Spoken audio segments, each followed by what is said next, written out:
এই সান্ডা মাল ধরে লাইছি, আজকেও মাল ধরে লাইছি। এই দেন সান্ডা দেখছেন, এই দেখেন। ফেসবুকে এখন চলছে সান্ডা ট্রেন্ড।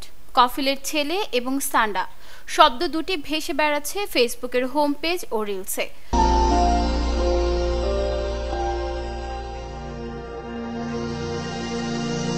কফিল শব্দটি দিয়ে বোঝায় মধ্যপ্রাচ্যে কর্মরত বাংলাদেশি শ্রমিকদের নিয়োগকর্তাকে।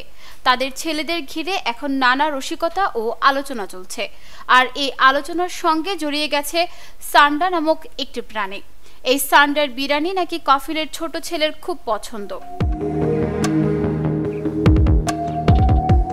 এই ট্রেন্ড এসেছে কিছু প্রবাসী বাংলাদেশি ব্লগারের ভিডিও থেকে, যারা মূলত সৌদি আরবের মরুভূমিতে কাজ করেন। অবসর সময়ে তারা ভিডিও বানিয়ে শেয়ার করেন ফেসবুকে। দেখছেন, মাত্র ধরলাম।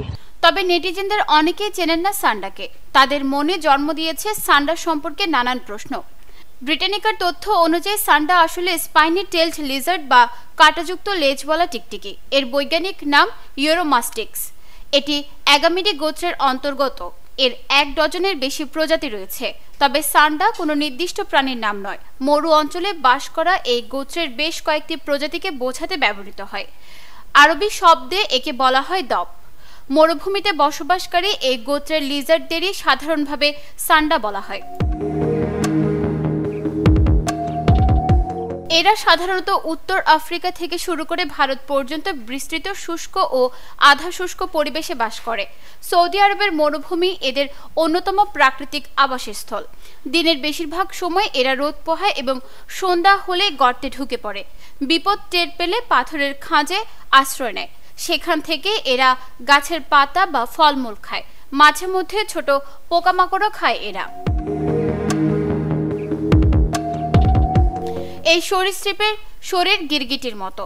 তাপমাত্রা ও ঋতু ভেদে এরা রং বদলাতে পারে। ঠান্ডায় এদের গায়ের রং গাঢ় হয়, যাতে সূর্যের তাপ বেশি শোষণ করতে পারে। গরমে শরীরের রং হালকা হয়।